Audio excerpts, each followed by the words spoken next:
Is there any specific way you fight the hype and urge not to buy all the sneakers that drop every weekend? Yeah, I'm actually getting a lot better at that in my old wise age. Uh, there was a time where like every shoe that I visually liked, I would try to cop. And what I learned quickly was that just because I like a shoe from a design standpoint doesn't mean it's for me, you know. And there was a while where I was copping a lot of shoes that I would just like from a design standpoint and never rock. And or I'd rock one time and I'd be like, oh, I can't. What am I thinking? I can't really rock these, you know.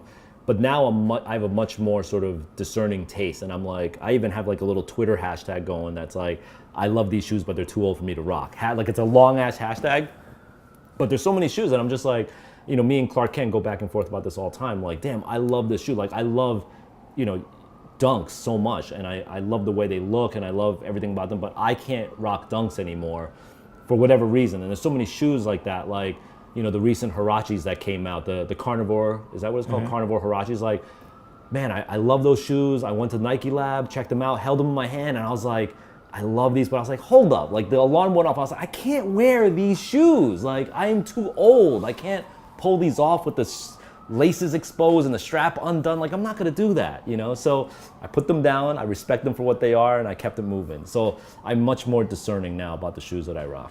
What are your thoughts on the term hype beast? The term hype beast probably gets a negative rap right now.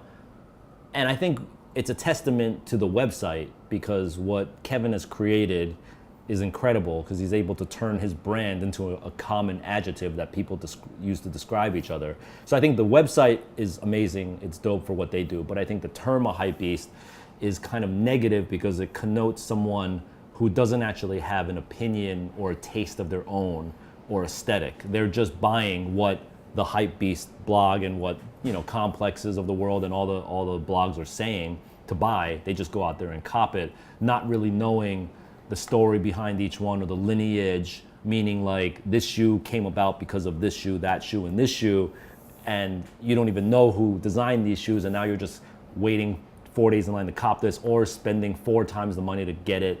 And you're kind of fucking it up for everyone else because of the fact that you will pay quadruple the price for it. You're now allowing that market to thrive. You know, it's kind of like gentrification on real estate. You know, like you're ruining it for everyone who has been there since day one, and now you come in and are ready to pay whatever. You're sort of ruining it for everyone else who's actually a fan of the shoe, you know. So to me, that's what a hypebeast is. Do you miss those days actually being able to walk into the store, seeing a pair that you really like, then walk up to the store rep and be like, hey, do you got an extra one back there for me? Hell yeah, all the time. And I still to this day, I'll walk through malls and go to Foot Lockers and stuff and try to replicate that feeling. But it's not there anymore because like it's too orchestrated. Like the whole thing, top to bottom, from the brand to the tier 0 accounts, to the Foot Lockers, to the factory outlets. Like even the shit that is in factory outlets is made for the factory outlets now. Like they cut it for the factory outlet. So it's no longer like, oh, Foot Locker didn't sell this, so it's going to the factory outlet, like I could score a pair. Like no, everything is orchestrated now. So that what you're seeing on the wall is completely curated and, you know, decided for you what you're gonna see. You're almost never gonna find a gem anymore. Like, damn, how did that make it into this wall? You know, where that just 5-6 years ago, that was like a real possibility where like some ill fire shit could sneak into a factory outlet. I think those days are long gone, man. Yeah, it is. Especially with the releases now, like limited edition releases. Do you think Nike's purposely oversaturating the sneaker market right now? With limited editions? Not necessarily just limited editions. Just all shoes Just in general, yeah. No, I think oversaturating is the wrong term. I think they're like, you know, the board game Monopoly? Mm-hmm. Like, they own every property except Baltic Avenue. They're building houses and condos on every single property. So it looks like it's oversaturation, but they actually own that much real estate. Like, if you go to a Foot Locker and you look at the way any shoe store is built, it's like slats on a shelf, right? There's slots on a wall. And the store can only buy that number of slottage, right? You can't just buy millions of shoes. You got to buy what will fit on the wall.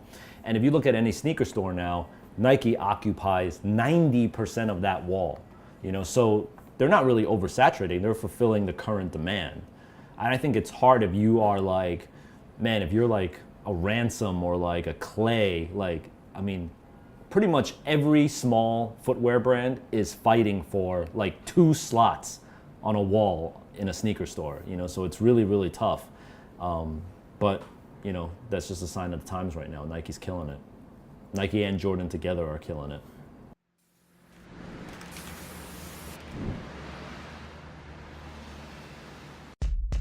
Sixth grade is when Jordan 3 came out. And even, I mean, I was buying the Jordan 1s, and even before that I was buying the Bo Jacksons and the McEnroe trainers, the Revolutions. I mean, I had one guy offer me like 100, you know what I mean, for like everything I own. And I was just like, wow, that's nice.